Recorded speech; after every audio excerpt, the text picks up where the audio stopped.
saya melihat berarti ada tren yang sama nih. Leadersnya Bluebird itu turun untuk jadi supir untuk ngerasain bawa taksi muter-muter Jakarta. Ini kayak tau gak lu sih reality show di luar negeri? Undercover Boss. Undercover Boss. Undercover Boss. Iya kan, ntar ngobrol-ngobrol gitu. Apakah ini strategi yang emang dilakukan Bluebird untuk menyerap atau hanya untuk pencitraan media sosial, Pak? Bukannya dulu Bluebird itu pertama kali dari radio ya Pak, bukan ya? Iya, dari radio, telepon, radio manual, analog, lalu teleponnya automated. Makanya orang bilang kalau telepon ke Bluebird tinggal nomor telepon, udah tahu kan alamatnya kan itu computerized. Kerjaan saya itu dulu. Teleponin Bluebird pesen taksi pas lembur kan. Iya.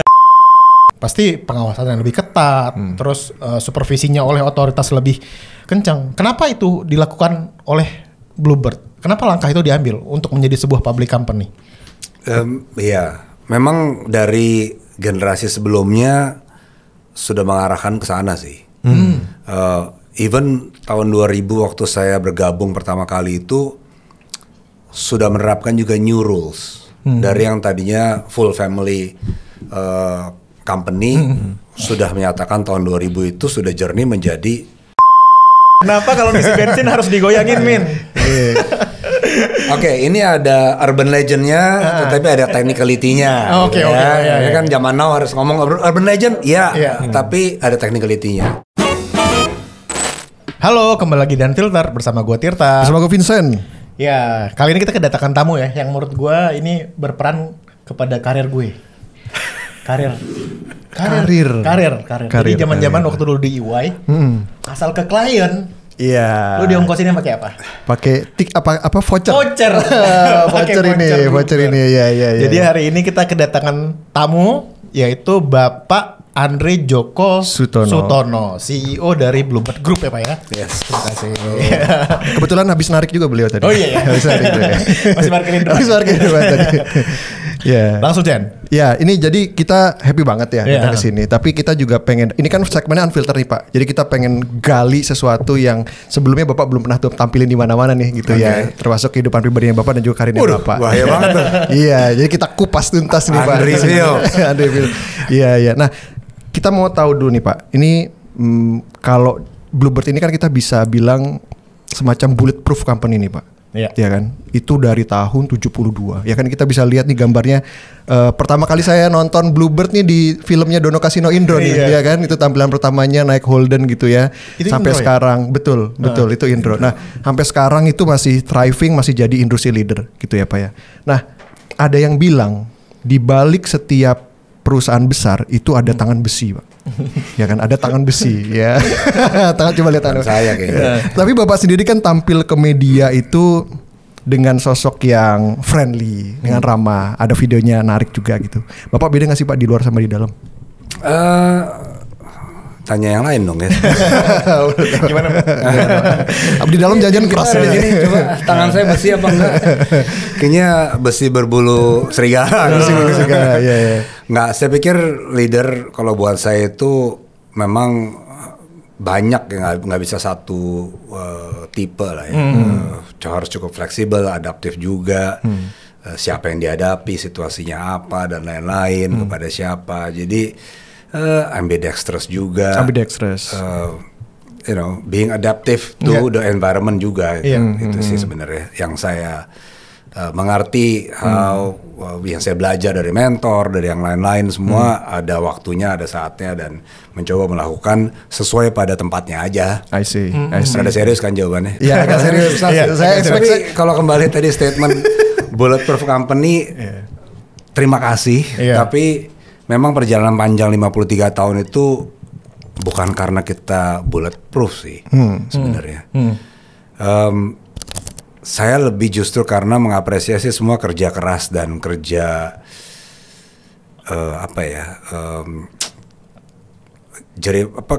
usahanya tuh penuh gitu.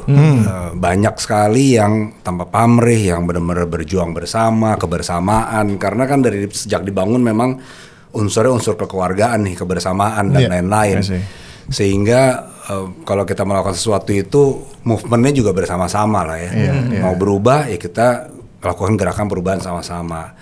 Semuanya ambil bagian dan mengiyakan bahwa kita mau menuju kemana nih perubahan. ya 53 tahun perjalanan yang panjang sekali lagi. Jadi setiap challenge competitions itu pasti ada perubahan yang kita harus adapt. Ini topik Sesuai dengan kompetitor industri dan customernya. Iya. Ngomong-ngomong tentang kompetitor ya Pak, pertama kali saya ke Jakarta ya Pak, saya kan orang daerah nih Pak ya. Orang daerah mana? Daerah Saya khusus orang ibu kota. Saya orang Aceh Pak. Daerah istimewa berarti. Daerah istimewa Iya, daerah juga. istimewa. Kayak Aceh ada Bluebird nggak ya? Kayak nggak ada deh. Nggak ada. Belum ada kan? Ayo Pak, masuk Aceh Pak. Pertama kali saya ke Jakarta tuh saya ngelihat banyak sekali taksi ya. Iya. Di Aceh kan nggak ada taksi ya, Nggak ada. masih pakai beca ya, beca motor gitu. Jadi saya Waktu pindah belum ada, sekarang udah ada. mungkin ada kali ya. Iya. Terus saya ngelihat di Jakarta nih ada beberapa taksi. Dulu kita taunya Bluebird itu taksi batas atas. Iya nggak Premium. sih? Iya kan? Iya, Ada batas taksi tarif atas. tarif atas. Enggak, yang Iya, terus yes. ada tarif-tarif bawah. Dulu anak-anak rakyat jelata kita baru-baru merantau ke Jakarta, kita selalu nyari yang tarif bawah, Pak, karena Iya, lebih murah. iya. Somehow yang tarif-tarif bawah ini malah sekarang udah pada hilang, Pak. Yang warna kuning, yang warna putih, yang warna hijau, ya kan? Kenapa yang warna biru dan tarif atas kenapa bisa survive, Pak? Apa kuncinya menurut Bapak? Mungkin segmennya juga beda. The way company runs juga beda. Value propositions yang pertama ya mungkin. Kalau di Bluebird itu kan value propositionnya jelas. Apa yang kita tawarkan is standard quality. Kualitas tertentu yang menurut kita ketemu dengan willingness to pay-nya. Nah ini kalau ngomong teori dikit nih ya, anak-anak ekonom nih. Gua rada kasih teori. Audiens kita juga kayaknya mengerti ya. Mudah-mudahan. Jadi harus rada ketemu apa value proposition kita dengan willingness to pay segmen kita. Nah kalau itu nggak met, ya akan mismatch. Iya. Yang kita value proposition kan adalah kan kualitas layanan, kualitas kendaraan yang standardized, keamanan, kenyamanan. Jadi kendaraan bersih, nyaman, standar, ya itu jadi alatnya dilakukan oleh human services, yang melakukan servisnya, which is mostly our drivers. Nah itu juga kita standardize menjadi satu value propositions yang akhirnya untuk menunjang itu tentu cost structure-nya beda. Makanya balik lagi bukannya kita pengen di sana, tapi kan memang cost structure kita untuk membuat infrastruktur standar kendaraan, kita punya bengkel sendiri, kita punya technical sendiri, kita punya semua R&D penggunaan sendiri dengan safety standar yang tidak boleh dikurangin gitu ya, ban, rem, apa, engine dan lain-lain, itu membutuhkan infrastruktur cost kan. Nah kalau itu kita pertahankan ya akhirnya cost structure kita terbentuk sama seperti ini. Sama seperti pembinaan pengemudi, selection pengemudi, itu semua kan ada cost structure-nya, ada budgetnya dan lain-lain nih. Kalau kita ngomong finansial nih kayaknya Big Alpha ngerti Pak? Kita ngerti. Walaupun saya bukan basicnya S1-nya engineer sih. Iya. Tapi kan teknik industri ada lah. Mepet-mepet lah dikit, Pak. Akuntansinya ada lah dikit. Ada, tapi jangan ditanya lebih banyak. Jadi emang dari awal emang tidak tertarik untuk perang harga ya Pak? Bahwa kita nih emang jualnya kualitas ya, this is our services, dan kalau orang mau ya harga kita segini gitu. Iya, di segmen yang memang tadi kita tetap harus introspeksi dong. Kalau misalnya kompetitor kita harganya terlalu jauh, is there something wrong with our cost structure. Itu kan that's how we learn terhadap kompetitor. Kalau bisnis modelnya mereka berbeda, apakah itu lebih efektif dan efisien apa tidak? Tapi tidak meninggalkan core value-nya. Terbukti enggak sih Pak? Udah pada bangkrut Pak. Ya, tapi kan the lower segment masih ada sekarang. Oh iya. Hanya bentuknya bukan taksi aja. Benar. Iya. Understood. Paham ya? Benar. Ya. Ngerti. Kan itu kan waktu baru masuk juga kan ter-challenge kita. Kenapa kok bisa kalah ya? Waktu itu mereka masih bermoney. Oh iya. Tapi kalau ngomongnya 2015-2016 kan nggak ada yang percaya. Kalau sekarang mengerti bahwa dulu burn. Bakar duit itu bukan strategi yang sustainable sepertinya ya. Iya, tapi dulu kan nggak ada yang percaya. Kan yang ter-challenge kita kan. Cost structure lu kan salah kan. Punya ini, punya itu mungkin gitu ya. Tapi kita bukannya kita bilang nggak, kita pasti benar. Kita juga harus melihat. Jadi bukan hanya 2015-2016. Sebelum-sebelumnya selalu kita harus mereview. Does the competitor punya cost advantage nggak terhadap kita dalam manajemen? Dan itu selalu ada tuh di kita. Kedua, how do we adopt technology, menerapkan supaya kita lebih efisien dan lebih efektif. Itu udah dari dulu tuh, dari 70-80 selalu mikirnya begitu memang foundernya. Ya saya melanjutkan. Di dunia yang serba VUCA, teknologi lebih cepat, lebih canggih, lebih challenging tapi lebih banyak informasi juga. Iya, Jadi so I think every period have their own difficulties yang nggak bisa dikurangin, nggak bisa dilebihkan. I think semua pada zamannya ya harus bisa lah menghadapi tantangan zamannya. Nah, satu lagi Pak, ini mungkin saya terlihat dari luar ya Pak ya. Tambah penjelasan dari Bapak tadi bahwa Bluebird ini punya certain confidence level gitu ya, yang membuat yakin bahwa customer-nya itu nggak price sensitif gitu ya, customer-nya nggak price sensitif kan. Nah, lalu datanglah, saya lupa tahun berapa ya, mungkin 2016 gitu Uber gitu Pak. Uber 2014 akhir ya, oke. Uber pertama kali datang gitu ya Pak. Begitu ada Uber datang, itu alarmnya Bluebird langsung nyala atau enggak Pak? Nyala tuh gimana maksudnya? Nyala maksudnya alert, ninu, ada apa nih gitu. Siapa nih? Langsung alert atau kayak wait and see dulu, baru take decision gitu ya, should we be worry segala macam gitu Pak? Alert. Tapi memang disruption-nya sesuatu yang nggak bisa, it's not in our control kan. Masing-masing kompetitor masuk, ada yang dengan cara biasa, ada yang luar biasa gitu kan. Apa tuh Pak luar biasa itu? Ya kalau punya kemampuan finansial yang lebih kan pasti luar biasa kemampuannya gitu ya. Atau punya teknologi yang jauh lebih canggih pasti untuk membuat mereka lebih efektif pasti itu kan juga luar biasa. Jadi nggak selalu kompetitor masuk itu at par gitu. Betul. Jadi apakah alert? Ya kita pasti alert. Kita harus langsung selalu mengakses setiap kompetitor yang baru yang masuk ataupun yang growing.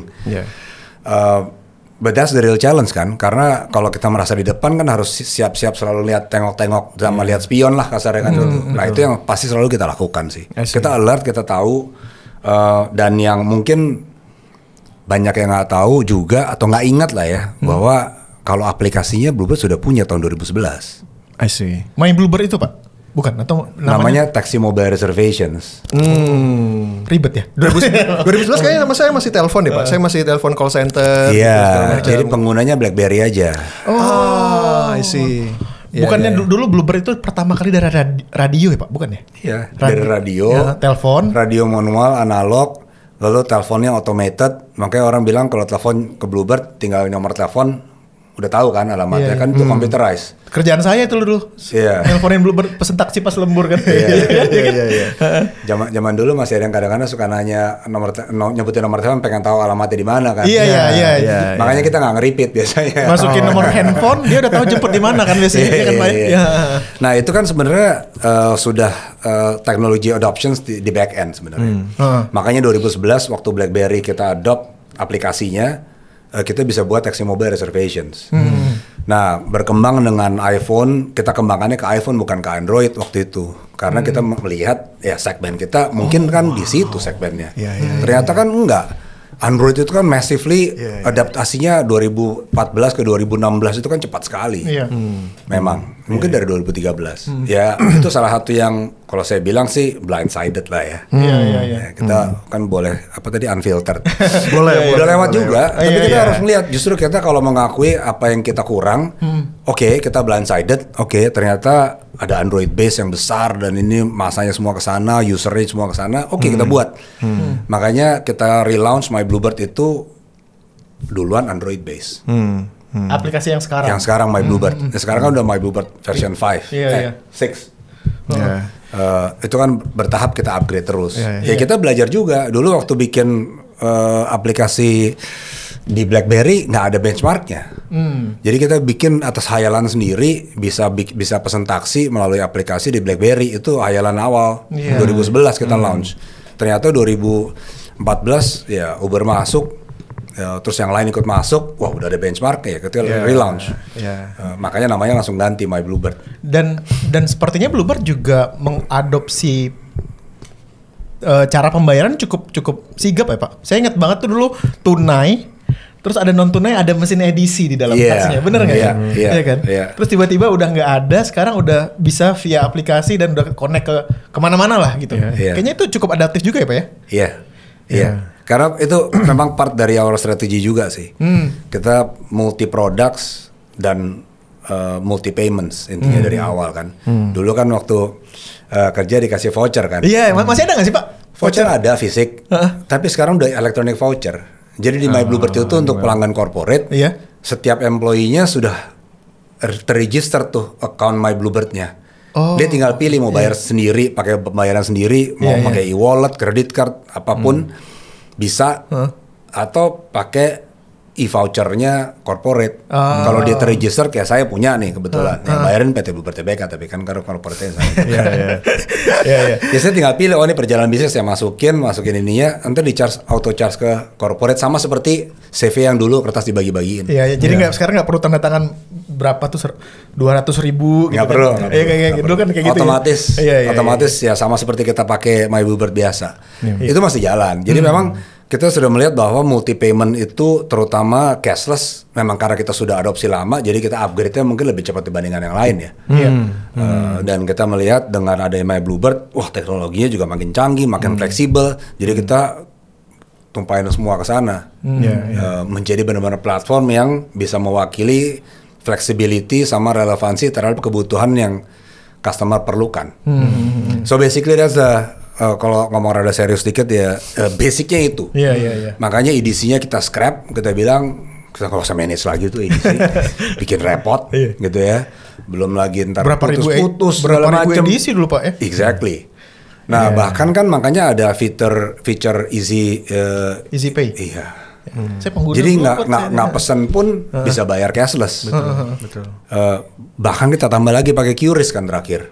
Karena 2019 kita adopsi juga, kita tahulah ini teknologi yang di kendaraannya juga nggak bisa keep up udah dengan flexibility yang kita perlukan.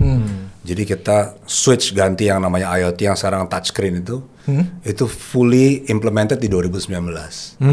Makanya sekarang very fleksibel, kita mau nawarin apa aja fiturnya semua, mau nambah apapun bisa lah gitu kira-kira. Ya itu menjadi memang long journey yang kita sudah envision dan kita terapkan sesuai dengan priorities lah. Menghadapi competition Pak, kalau dari tadi Bapak cerita, kayaknya saya lihat Bluebird ini kayak nggak mengedepankan ego, willing to learn dari competition, bahkan juga creating strategic partnership. Ya pada waktu itu Gojek masuk kalau nggak salah ya Pak ya kaget saya, loh kok bisa? Ini how do we see this competition gitu sebenarnya antara mereka berdua gitu. Bapak pada itu ngelihatnya gimana Pak? Kenapa Bapak willing gitu kan? Pasti yang tadi kan Uber masuk, alarm nyala, tapi begitu ada kesempatan untuk partnership, sudut pandangnya Bluebird pada waktu itu gimana gitu? Bisa jalan bareng atau gimana? Padahal harusnya kompetitor ya Gokar ya. Gimana gitu, Pak? Gimana tuh? Malah Gojek yang sowan malah Bluebird kan waktu itu kan. Ya prinsipnya kan kita walau bukan hanya dengan ride hails, dengan kompetitor yang biasa lain pun kita juga selalu kan komunikasi sebenarnya. So memang kalau ada kesempatan matching needs, ya di situ kolaborasi bisa terjadi. Ya kalau namanya bisnis saya pikir it's not about ego lah ya. I think it's about value creations, it's about sustainability, it's about win-win. So apa faktor win-win yang memang waktu itu kita bisa agree sehingga kolaborasi itu bisa terjadi di antara kompetitor kan. Konsepnya itu. Makanya ada istilah sebenarnya sekarang zaman now kan co-opetition. Co-opetition, oh wow. Cooperate with the competitions, within the competitions. Jadi ya tadi collaborate dengan kompetitor itu termsnya ternyata setelah kita lakukan itu kita mikirnya kolaborasi, ternyata ada termsnya tersendiri itu competition namanya. So as a konsep mungkin memang jarang yang bisa melakukan karena mempertemukan dua kompetitor atau same playing field atau similar playing field untuk collaborate itu memang nggak mudah. Kayak Pak Jokowi sama Pak Prabowo waktu itu ya? Enggak. Langsung dirangkul. Saya tersenyum. Nah, ngomong-ngomong senyum ya. Ngomong-ngomong senyum. Apa itu? Yang saya aware dari pertama kali tadi Bapak ketemu di depan, Bapak tuh senyum terus. Bapak senyum terus, selalu murah senyum gitu ya. Terus saya juga ingat katanya salah satu core value-nya adalah only happy people make people happy. Yes. Itu core value-nya Bluebird gitu ya. Itu ditranslate di kehidupan sehari-harinya gimana sih Pak? Translate kehidupan sehari-hari. Apakah dengan senyum terus gitu ya, marah-marah sambil senyum? Nanti masuk rumah sakit. Deadline senyum ya. Deadline senyum, aduh deadline nih ada. Memang karena core layanan kita kan people service ya, dan senyum itu membuka mindset sebenarnya, bahwa we are open to you. Kita senyum, kita welcome, we are happy. Ya mungkin nggak terlalu perlu happy, tapi it's a welcoming signal. Dan itu menjadi core yang memang kita terus ingatkan supaya secara konsisten kita lakukan semua. Jadi ya otomatis saya memang greet ketemu orang sama seperti kita mau seluruh pengemudi kita consistently senyum ketemu penumpang kita ataupun yang lain. Nah itu memang menjadi ya itu memang udah dari dulu sih, culture-nya memang udah begitu. Kalau ketemu udah begini gimana caranya orang mau bicara gitu ya. Ya kalau memang perlu serius abis itu tuh ngomong serius nggak apa-apa gitu. Tapi itu penting. Itu penting. Yes, we believe dari founder nama Bluebird itu kan burung pembawa kebahagiaan. Cerita dongeng mengenai burung biru di Eropa yang mengingatkan bahwa seorang anak gadis yang sedang sedih karena hidupnya susah, dan burungnya bisa bicara, namanya juga dongeng kan ya. Bilang kalau kamu jujur dan kerja keras, kamu akan mendapatkan kebahagiaan. Makanya almarhumah Ibu Joko Sutono, founder kita, memberi nama perusahaan itu Bluebird. So our DNA-nya harus membawa kebahagiaan. Nah, ya kan beberapa waktu yang lalu ya Pak, kalau nggak salah, saya notice Pak Sigit pernah jadi driver terus viral, ya kan? Terus tadi saya juga ngintip Instagram Pak Andre, pernah juga jadi driver nih. Saya melihat berarti ada tren yang sama nih, leadersnya Bluebird itu turun untuk jadi supir untuk ngerasain bawa taksi muter-muter Jakarta. Ini kayak tau gak lu sih reality show di luar negeri? Undercover Boss. Undercover Boss. Iya kan, ntar ngobrol-ngobrol gitu. Apakah ini strategi yang emang dilakukan Bluebird untuk menyerap atau hanya untuk pencitraan media sosial, Pak? Biar nambah revenue makin banyak. Lumayan kalau semua employee narik juga kan. Nggak, oke. On the serious note, it's important for us do the walk the talk kan. Untuk kita bisa berbicara satu frekuensi dengan foreigners kita, which is majority our drivers, we have to understand what they're facing. Kita harus mengerti apa yang dia facing, kesulitannya dia apa. Pertama kali saya narik, saya mengerti kesulitan dia pertama apa. Apa Pak? Hah? Macet. Menemukan mobilnya dulu. Di pool gitu maksudnya. Iya. Oh serius? Iya, itu pertama kali tahun 2000 lah. 2000. Itu nemuin aja. Oh, itu challenging ya kalau nggak dikasih sign gitu. Akhirnya mengorganize semua itu menjadi oke, kita usahakan 90% on this range number yang sama, kan semua taksi numbernya ada. Contoh, itu yang sederhana. Kesulitan yang nomor kedua apa? Begitu keluar pool, belok kiri, belok kanan. Siapa yang mau ngasih tahu dia? Iya. Either by experience atau dia udah punya order.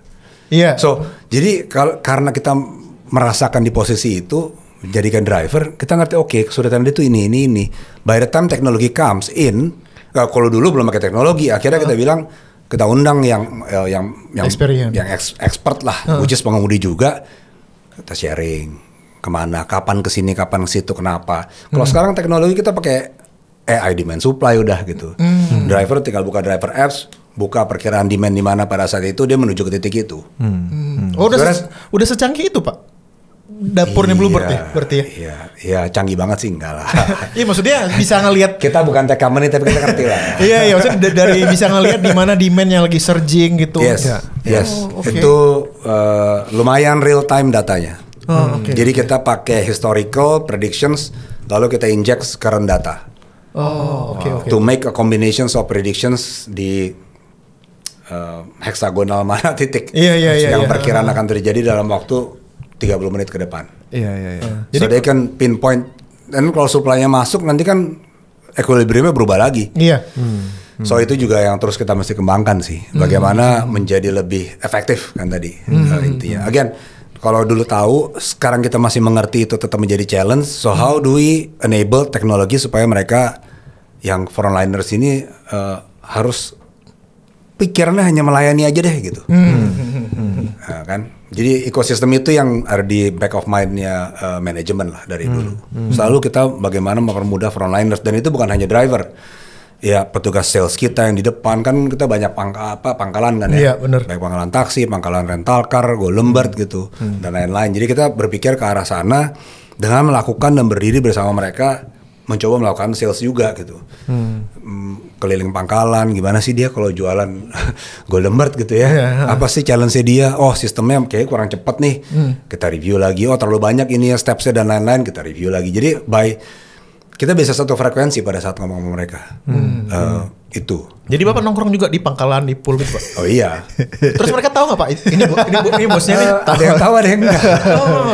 Kadang-kadang ketahuan sih. Oh iya. Tapi Bapak nggak memperkenalkan diri tuh. Oh, saya direktur kamu loh. Enggak. Karena saya nonton aja gitu. Ngamatin dia apa, ntar mendekat dikit gitu kan.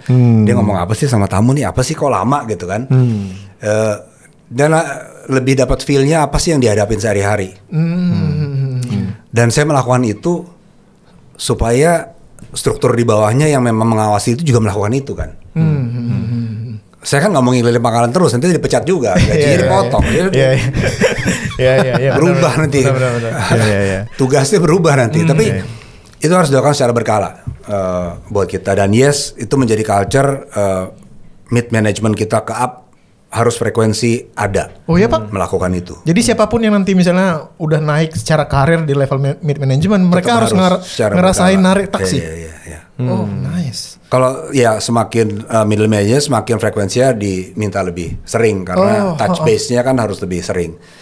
Mereka bisa nongkrong di pangkalan, dengar sama pengemudi juga apa yang mereka lagi obrolin lah gitu ya. Fitur ini, kebijakan itu, atau even persoalan industri yang mereka rasakan di lapangan lah.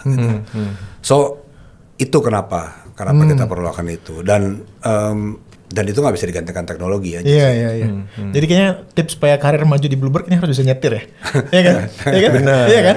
Gimana lu karirnya nggak bisa narik tuh? Benar. Pernah waktu itu ada yang presentasi mau naik tingkat, saya tanya udah narik belum? Kenapa? Alasannya belum punya SIM. Oke. Oh. Terus nggak jadi dipromot? Saya bilang nanti kalau udah punya SIM balik lagi. Iya, make sense sih men. Iya kan? Lu kerja di perusahaan transportasi gitu. Iya. Nanti kalau udah punya SIM balik lagi. Baru present lagi kan. Pak, tadi kan sempat bilang bahwa kedatangan kompetitor itu race alert gitu ya buat Bluebird gitu. Di next 5-10 years yang bikin worry lagi apa Pak? Challenge-nya nih Pak, kira-kira? Nggak bisa ketebak ya. Semakin kesini itu tantangan teknologi juga semakin cepat perkembangannya, tapi juga harus bisa memilih mana teknologi yang efektif dan tepat guna. Nggak semua tech itu bisa kita adopsi saat ini contohnya. Udah mulai explore mobil terbang belum Pak? Kayak kita masih ada kan? Hyundai di Balikpapan di IKN kan? Kita masih pelajarin sih. Eventually teknologi will keep up to make it visible. Sama seperti electric vehicles. Iya. Kan kita sudah operate 2019. Di Indonesia basically ya even mungkin yang di dunia otomotif Indonesia aja nggak terlalu ngerti electric vehicles pada saat itu. Jadi kita harus benchmark keluar untuk melakukan research sampai kita adopsi langsung karena di sini nggak ada yang ngerti. Di luar pun masih jarang yang mengerti pada saat itu. Jadi kita adopsi, kita tahu this is too soon, tapi kita percaya itu teknologi yang kita harus pelajarin segera supaya pada saatnya nanti kita siap. Kan kata orang-orang filosofis yang bijak, kesempatan itu hanya bisa diambil oleh yang siap. Orang-orang yang siap ya. Iya. Sekarang kita nggak pernah siap, nggak pernah bisa ngambil kesempatan. Sekarang armada EV di Bluebird berapa Pak? Belum nyampe 3%. Jadi baru 300. Tapi transisinya ke sana ya Pak? Kita masih scaling up, tapi belum masif sih. Oh oke. Karena kita masih belum lihat visibility study-nya. I see. Semua pemirsanya tahu lah visibility study itu dari mulai beli, operate, maintenance sampai jual lagi satu siklus harus cuan dong. Betul.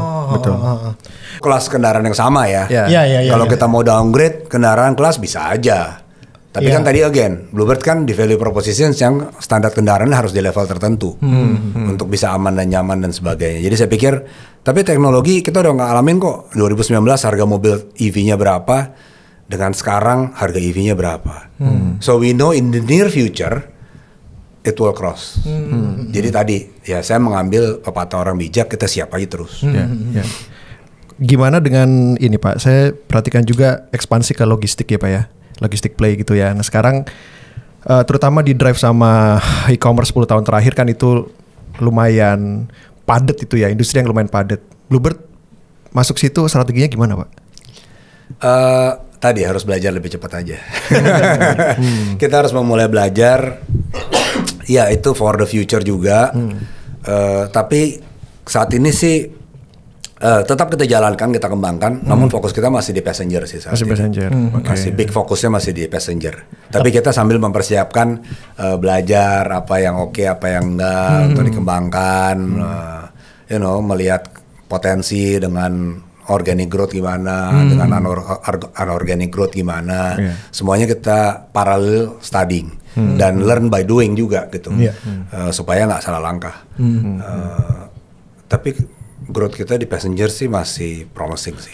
Tapi udah mulai branching out ya Pak. Saya notice itu City Trans kan udah part of Bluebird ya. Ya kan? Kita akuisisi 2019. Iya, itu salah satu shuttle services yang premium. Lumayan gitu. premium waktu ya. Enggak, maksudnya bukan dulu mahasiswa kan nggak naik gitu ya. Enggak, naik B yang depannya B.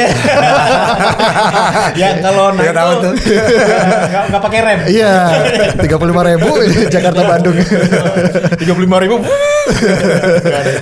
Pak, ini kita tadi udah ngomongin dari sisi korporasinya. Kita sekarang karena audiens kita juga banyak yang di pasar modal ya Pak. Kita sedikit nyentuh ke sana. Kan Bluebird ini berangkat dari sebuah family company ya Pak. Dan akhirnya memutuskan untuk IPO di 2014. Yes. Ya benar ya.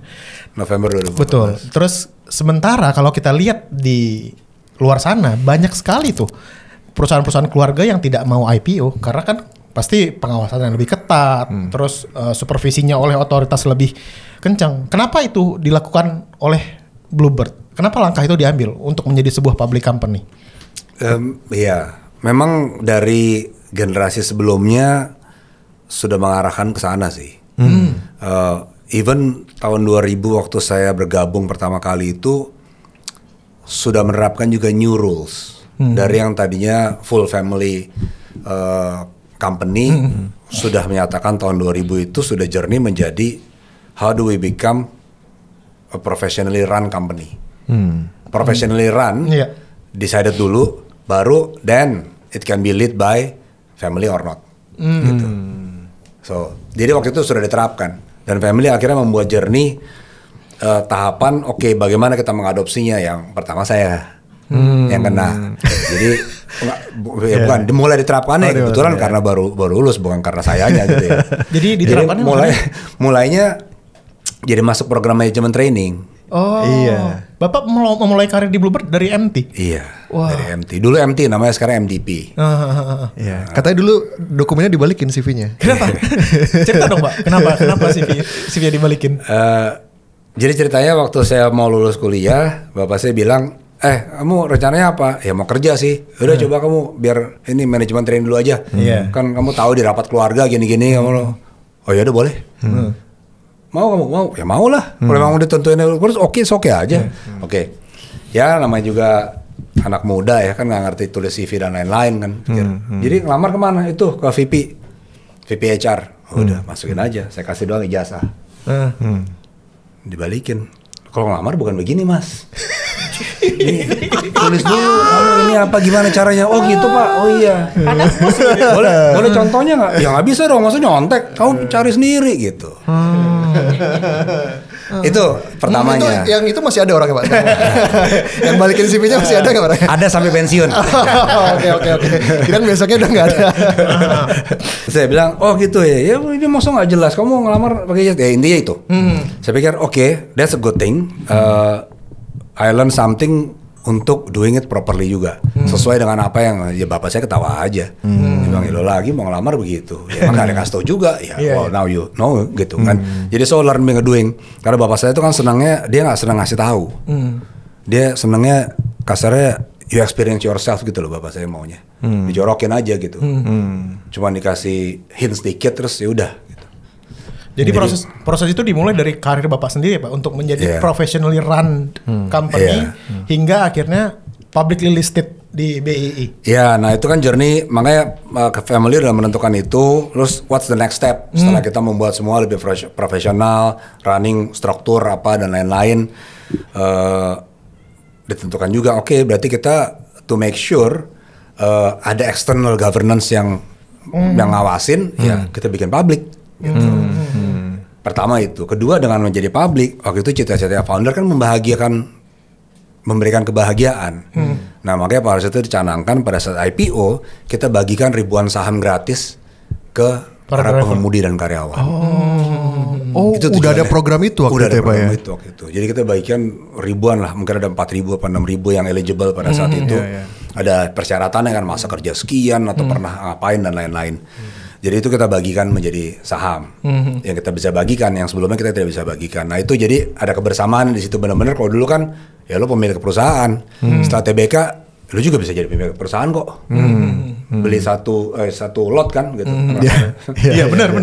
Sekarang harganya 1.900, berarti kan kalau satu lot kali 100. Bisa jadi pemilik perusahaan.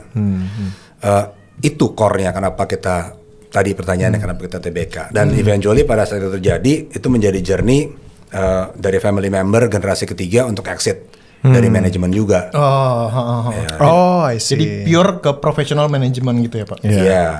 Memang abis itu semua proses lebih diligence, lebih detail. Nggak ada yang salah sama dulu. Hanya kita melihat perusahaan ini kan punya potensi semakin besar. Jadi kalau di run yang karena kita belajar juga, kita benchmark juga keluar how the family business, continue their intergenerations gitu. Jadi generasi ketiga juga mendesain, ya kita agree bahwa that's the path. Maka tinggal berdua sekarang. Itu story-nya ke sana. Dan nggak ada generasi keempat. Ada? Nggak ada. Jadi sudah ditetapkan nanti setelah generasi ketiga tidak ada generasi Pak? Ya bukan tetapkan nggak begitu ya, persyaratannya kan ada untuk masuk, tapi sampai sekarang nggak ada yang mau daftar kan. Oke. Ketawa dia. Jadi pengkaderannya professionally dan di dalam manajemen ya Pak, bukan karena. Iya. Ngerti. Pak, tadi kalau dengar cerita Bapak dari awal karirnya sebenarnya kan lebih di nudge gitu ya sama orang tua Bapak untuk coba masuk sini gitu kan. Tapi based on interestnya Bapak sendiri nih, if you are not a Joko Sutono, what would you be Pak? Astronot. Wah udah susah ya. Musisi atau enggak? Enggak. Atlet badminton. Enggak. Masalahnya nyoba main musik berhenti, nyoba olahraga gitu-gitu aja. Ya. Atau naik gunung Pak, kayak Pak Sigit kan baru naik Rinjani kan? Enggak sih saya, karena mungkin memang udah di environment itu dari kecil ya. Saya dari kecil kan Sabtu Minggu biasanya visiting, ikut bapak ke kantor. Minggu juga keliling kantor juga. Bapak saya. Jadi kita habis makan siang ntar nyempetin kemana dulu, nanti ke kantor dulu ngecek juga. So pengawasan lapangan itu bapak saya juga lakukan ya bersama keluarganya juga dari zaman dulu sebenarnya. So I get that as a normal situation. Dan ya memang di generasi kita masih kental karena kita masih growing with the company kan. Hampir semua generasi ketiga masih ngerasakan itu semua sih. Bahwa the whole family is actually living in the business gitu. Jadi saya nggak, cuman kalau misalnya ditanya apa kalau saya nggak di Bluebird, ya saya even waktu saya memulai karir saya juga punya wants gitu ya, yang akhirnya saya juga melakukan usaha juga di luar grup, personally juga sama teman-teman juga gitu, as an extra activities untuk learn juga.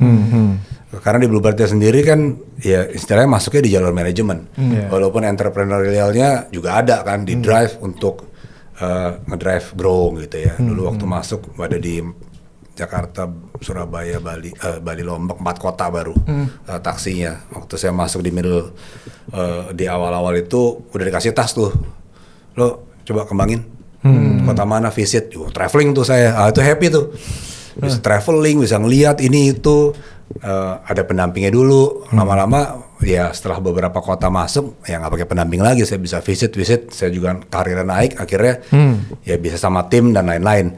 Jadi itu jenjang karir di Bluebird. Tapi saya juga melakukan hal-hal yang lain sih, mencoba entrepreneurial juga di luar. Itu mungkin karena ketahuan juga sama bapak saya gitu ya, sama yang lain juga akhirnya. Di masa-masa itu juga saya dikasih tanggung jawab lagi juga dari grup, karena di Bluebird ada grup punya anak perusahaan lagi gitu. Saya akhirnya selain berkarir di PT Bluebird-nya, saya dikasih tanggung jawab lagi di logistik juga, tapi di freight forwarding waktu itu, Ironbird namanya. Sebelumnya ada lagi tapi gagal. Akhirnya dikasih kesempatan kedua. Udah belajar belum? Udah lah, kira-kira gini, oke. Akhirnya kasih lagi freight forwarding company lagi, ya alhamdulillah berhasil. Jadi kalau cerita-cerita itu saya sih merasa diberi kebebasan juga untuk lebih punya space yang besar ya. Tetapi in that means juga saya kerjanya 14 jam sehari gitu kan akhirnya. Tuh lihat tuh. Karena kan Pasio aja 14 jam. Ya. Hebat inspirasi. Jadi pulangnya ntar malam jam 10 ya. Karena kan pagi udah ke pool, jam 7 udah di pool. Oh wow. Jam 7 pagi, memang jam kerjanya kapul ya jam 7 ya, jam 7 saya di situ. Jam 7, biasanya sampai makan siang atau jam 2, jam 3, habis itu pindah ke head office untuk ngurusin yang anak perusahaan yang saya pegang. Di situ title ganti, jadi CEO udah. Jadi multitasking, itu jadi experience tersendiri sih menurut saya yang I get to enjoy sebenarnya. So I learn juga nggak doing it everything for myself, menggerakkan tim itu gimana, melihat hasilnya gimana bersama-sama tim. So it's not about me doing it, it's about us as a team giving result, doing activities yang making a positive impact. So I think that's quite a long journey juga di situ. Ya sampai akhirnya waktu TBK nyatakan TBK diketok palu, oke. Ini mau TBK nih, gitu ya. As we know, lepas company-nya. Jadi dipegang sama family member yang lain. Saya fokus di TBK, di situ sampai sekarang. Iya. Satu lagi deh, Pak. Kita kan bukan kita ya, mungkin saya dan Bapak itu mungkin sekarang masuk ke bracket generation yang lebih senior gitu ya. Tapi kan Bapak juga get opportunity untuk kerja langsung dengan new younger generation yang karakternya beda ya. Mungkin ada beberapa dari mereka yang kayak punya fast track juga di karirnya mereka gitu ya. Tapi kita ngelihat ada perbedaan cara melihat karir, cara melihat profesi itu seperti apa, mungkin berbeda sama older generation atau more mature generation apa ya. Challenges paling gede Pak kerja dengan Gen Z itu apa Pak? Gen Z ya sekarang, belum Gen Alpha ya? Belum Gen Z semua. Gen Z semua. Iya. Maksudnya curhat Pak, iya. Kita butuh tips. Tolong dinasehatin Pak, tolong. Ini bikin susah semua. Nggak. Tapi we were also the problem before. Loh, generasi Ya kita milenial. Silenial. Antara X dengan milenial kalau saya. Oke. Tipis di perbatasan. So, I think ada tipikalnya, tetapi the transitions is not black and white. Nggak diputus antara X ke milenial ke berikutnya kan nggak diputus. Sebenarnya itu kan transitioning. Even the behavior yang dulu saya cukup gatel katanya adalah ya dulu kan formal ya. Semuanya. Betul. Jadi saya dulu disuruh pakai dasi kalau udah jadi manajer. Saya bilang nggak perlu sebenarnya. Apa hubungannya? Dasi dengan manajer tuh apa hubungannya? Saya debat tuh sama bapak saya dulu. So I was the problem generation juga kan buat dia. You're talking about behavior sama perceptions. Yang sekarang anak-anak Gen Z, kenapa gue masih pakai kemeja ya? Katanya kan gitu juga. Oke, so kita adaptable dari sisi behavior juga. Tetapi kan tetap ada core yang kita harus kembali lagi nih kalau di Bluebird selalu core value kita apa, kebersamaan kita apa gitu ya. Contohnya kalau katanya sekarang kalau nggak ada WFH maka banyak yang nggak mau kerja Gen Z. Di Bluebird zero WFH, banyak Gen Z-nya, not a problem, gitu bisa. Asalkan kita ajak juga mengerti kenapa value itu menjadi core kita. Karena kita kerja 24 jam, our industry kerja 24 jam. Itu pertama. Kedua, our service itu about human connections. So di antara employee itu ketemu buat kita penting.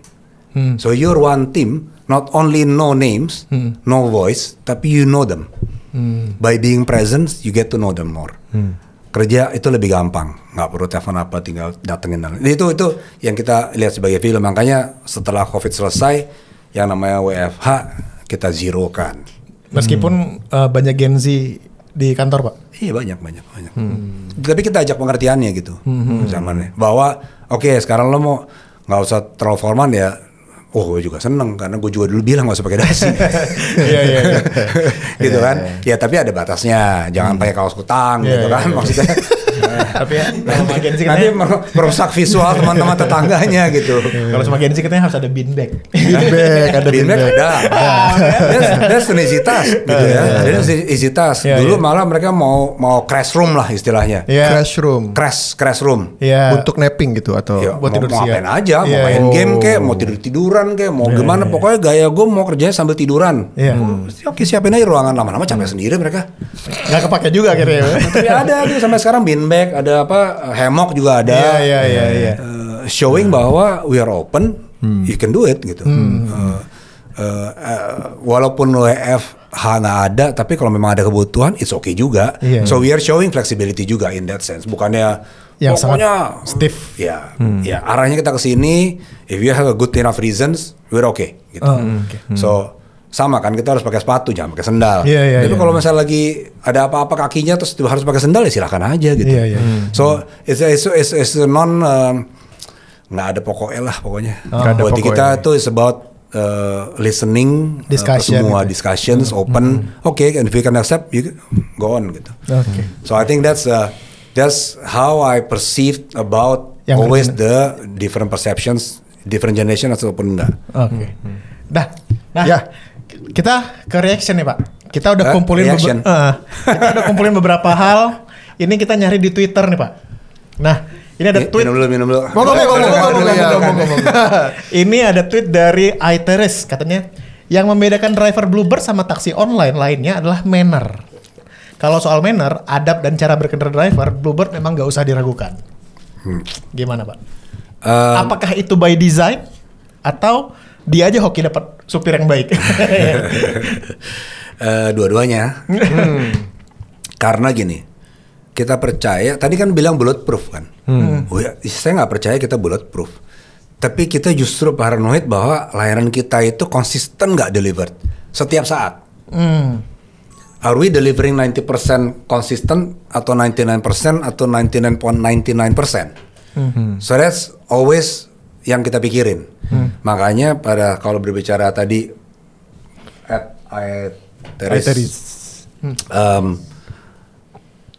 terima kasih, berarti tim kita masih berhasil dengan seluruh frontliners, majority konsisten. Tapi saya unfiltered, kita nggak perfect. Nobody is perfect. Tapi karena kita nggak perfect, kita harus tahu, kita harus fix it secepat mungkin. So from selections process, training process, reselections process, and retraining process dan sebagainya. Itu yang kita lakukan untuk lebih memastikan konsistensi layanan kita sehingga ini terjadi nih. Ini testimonial sih Pak menurut saya Pak, bahwa service itu nyampe ke konsumen gitu. Oke, selanjutnya. Kenapa kalau ngisi bensin harus digoyangin, Min? Oke, ini ada urban legend-nya, tetapi ada technicality-nya. Ini kan zaman now harus ngomong urban legend, tapi ada technicality-nya. Nah, semua kendaraan itu ada namanya lehernya tuh. So that creates the gas. Jadi kalau mereka nggak goyangin, kadang gasnya nggak keluar sehingga seakan-akan full padahal belum full. Tergantung jenis kendaraannya. Nah itu kan technicality-nya. Nah kenyataannya nggak semua mobil itu sekarang begitu. Terutama mobil listrik, Pak. Ya. Mobil listrik nggak ada. Iya. Nggak jadi goyang-goyang. Oke, berikutnya apa? Nah, kenapa Bluebird pilih BRV ya? Apakah ada modifikasi khusus pada kaki-kaki? Ini komunitas mobil Iya, Pak. Kenapa BRV, kenapa nggak Mercedes gitu, Pak? Tapi pertanyaan saya gini, Pak. Komunitasnya jelas kok ada namanya. Iya, benar. Iya juga ya. Iya juga. tapi apa maksudnya maunya maunya yang itu? Iya, mungkin. Hampir kesebut. tapi pertanyaan saya gini ya, Pak. Maksudnya dulu kan di otak kita itu taksi itu adalah sedan ya? Iya. Iya kan? Kalau di New York juga taksinya kuning sedan, dan pertama kali Bluebird juga limo kan. Terus kayaknya Bluebird juga kan tadi Torana. Sedan juga. Oh iya, sedan Torana, juga ya. Maksudnya kalau buat generasi kita, limo. Terus kayaknya yang pertama mengadopsi yang mini SUV, apa namanya? Family SUV, yang Transmover itu. Compact SUV. Terus dan sepertinya kayaknya trennya ke sana terus, nggak ada lagi sedan ya, Pak? Itu kenapa, Pak? Alasannya? Yang pertama karena regulasi. Jadi dulu regulasinya adalah untuk taksi for the safety of passenger. Ya sesuai dengan zamannya. Jadi harus ada 3 kompartemen. Mesin, cabin, sama bagasi. Iya. MPV kan enggak, cuma 2. So itu cara regulasi udah langsung gagal gitu. So there's regulations. Kenapa ya? Historinya banyak lah ya, banyak kejadian-kejadian ini itu segala macam. Bahkan zaman dulu itu kalau mobil baru datang, kita las tuh tempat duduk belakang ke bagasi supaya nggak bisa tembus. Itu historik zaman dulu. Zaman sekarang ya memang udah MPV, dan again dengan berkembangnya zaman ada competitor landscape yang baru.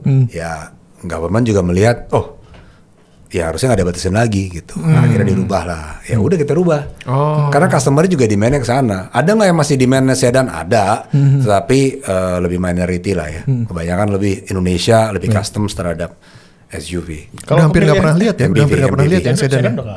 Kalau pemilihan brand ini masih sisa. Tapi di luar masih ada lah dikit. Tapi lagi dijual-jualin, jadi kalau ada yang mau beli,